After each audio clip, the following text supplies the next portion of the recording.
Sir స్వాగతం. నమస్కారం. కానీ ఒక విషయం చెప్దాం అనుకుంటున్నా. సారు అలాంటివి వద్దురా, నువ్వు బాబాయ్ అని పిలుస్తావు, అలాగే పిలువు. ఎందుకంటే చాలా ఆర్టిఫిషియల్గా అనిపిస్తుంది.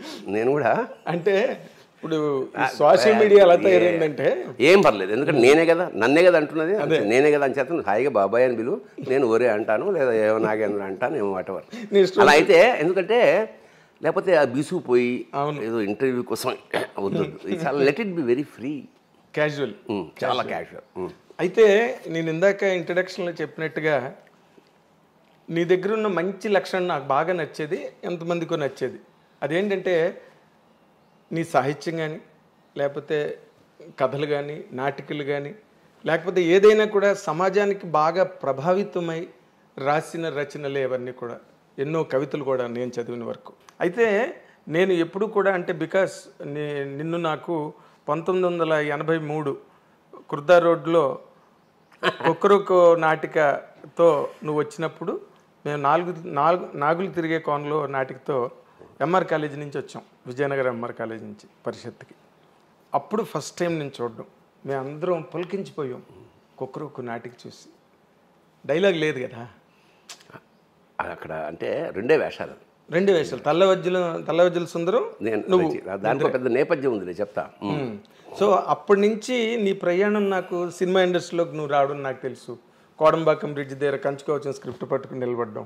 నేను అడిగాను, సెటిల్ అయ్యావు బాబాయ్ అంటే, సెటిల్మెంట్ ఎవడుకుందిరా, రామజీరావుకి మాత్రం ఉందా సెటిల్మెంట్ అన్న నాతో. అలాగా నీ మలుపు ప్రతిదీ నేను ప్రత్యక్షంగా చూశాను. అండ్ పండించుకున్నావు కెరీర్ని. ఎలాగంటే ఊరికే నటుడుగా 4 వేషాలు వేసుకోవడం, 4 రాళ్ళు వెనక్కి వేసుకోవడం కాకుండా, దాంతోపాటు ఈ సాహిత్యాన్ని కూడా, నీ జీవితాన్ని ఒరుసుకుంటూ ఆ సాహిత్యం కూడా ప్రయాణం చేసింది.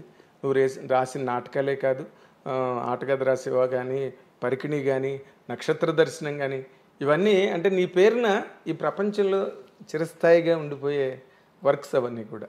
అసలు వాటన్నిటికీ బేసిక్ ప్రేరణ, ఎందుకంటే నువ్వు నటుడుగా బిజీగానే ఉన్నావు. బేసిక్గా మాది పండిత కుటుంబం, వంశంలోనే కొంచెం సరస్వతి కటాక్షం ఉంది. ఎందుకంటే మా ప్రపితామహులు జంట కవులు, తిరుపతి వెంకట కవుల్లో ఒకరైన దివాకర్ల తిరుపతి శాస్త్రి గారు మా ప్రపితామహులు. అంచేత కొంచెం ఇంగువ కట్టాం గుడ్డకి, అలా ఉంది. అలాగే నా పైవాడు, మేము 7 అన్నదమ్ములం. నా పైవాడు Suribabu Tanikella, is no more. వాడు అపారమైన మంచి సాహిత్యం, ఇంగ్లీషు తెలుగు సాహిత్యాలు. ఓకే, అంటే ఇంగ్లీష్ ఇలా పుస్తకం పట్టుకుని తెలుగులో ఈ కథని తెలుగులో డబ్బింగ్ చెప్పేసేవాడు అనమాట, తెలుగులో రాసుకునేలా అట్లాంటి వాడు. అలాగే మా అన్న ఎంఎస్కో పాకెట్ బుక్స్ ఆరంభం, మా పెద్దన్నయ్య దానికి మెంబర్. అంటే ఇంట్లో పుస్తకాలు ఉండేవి ఎప్పుడు అలాగా. ఓకే, సో పుస్తకం ఉంటే ఇక చదవడం, అంటే వేరే ఎంటర్టైన్మెంట్ ఏమున్నప్పుడు ఇంకా రేడియో రాలేదు మాకు, నా చిన్నదానికి అప్పుడు ఇంక రేడియోలే ఎరగం. సో చదవడం, మా అన్నదమ్ములందరూ కూర్చుంటే పద్యాలు చెప్పుకోవడం, సాహిత్యం చెప్పుకోవడం, ఇది బేసిక్గా మాలో మొదటి నుంచి ఉంది. భోజనాలు చేసేటప్పుడు ఇంకా మేము, వాడు ఒక పద్యం చెప్తే మేము ఒక పద్యం చెప్పి, అట్లా ఆ సాంప్రదాయం మాకు చాలా ఎంజాయ్, బ్రహ్మానందం అనేవాడు. రే ఎప్పుడైనా మీ అన్నదమ్ములు ఏదైనా సభ పెళ్ళి ఇలా అనుకున్నప్పుడు నన్ను బెలవరా బాబు, మీ వాళ్ళ మధ్య కూర్చుంటేనే ఒక భువన విజయంలా ఉంటుంది. That is true. అంత ఎంజాయ్ చేసేవాళ్ళం, సాహిత్యాన్ని ఎంజాయ్ చేసేవాళ్ళం మేము. అదే. సో అప్పుడు నా మధ్యతరగతి తనంలో అవి లేవు ఇవి లేవు అన్నింటినీ సాహిత్యం కప్పేసింది, మాకు తెలీదు. అదే, ఈ ఎంజాయ్మెంట్లోనే, ఈ అనుభూతిలోనే ఉండడం. ఏం కదా దానిలో మా ఇప్పుడు సాహిత్యం ఒక పద్యం చదువుతున్నాం అంటే అది కంటతా పడుతుంటే, ఇప్పుడు మేము పరబ్రహ్మశాస్త్రి గారు నాకు మాస్టర్. ఆయన నాకు లెక్కలు వీకు, కానీ తెలుగు చాలా ఆసక్తిగా చెప్పాడు. అప్పుడు ఫస్ట్ టైం అటజనికాంచ భూమి సురుడంబ, అప్పుడు కంటతా పట్టిన ఆ సాహిత్యం, ఆ భిక్ష, అది ఆ కంటతా పట్టడం అనేది నాకు సరదా. నేను పూత మెరంగులను మొత్తం తెలుగు సాహిత్యంలో అత్యంత 27 అవన్నీ అది కంటతా పట్టాను. కవిత కూడా కంటపట్టాను. నా దాదాపు కాళహస్తీశ్వర శతకం మొత్తం కంటతా పట్టాను. కాళహస్తీశ్వర శతకం అలాగా మొత్తానికి అలా ప్రారంభమై ఇంట్లో ఉన్న సాహిత్యం అలా ఇంటర్మీడియట్ నుంచి అక్కడ కాంపిటీషన్, నాటకాల కాంపిటీషన్ జరుగుతోంది. అప్పటి వరకు నాకు నాటకాలు, హరికథలు ఇష్టం.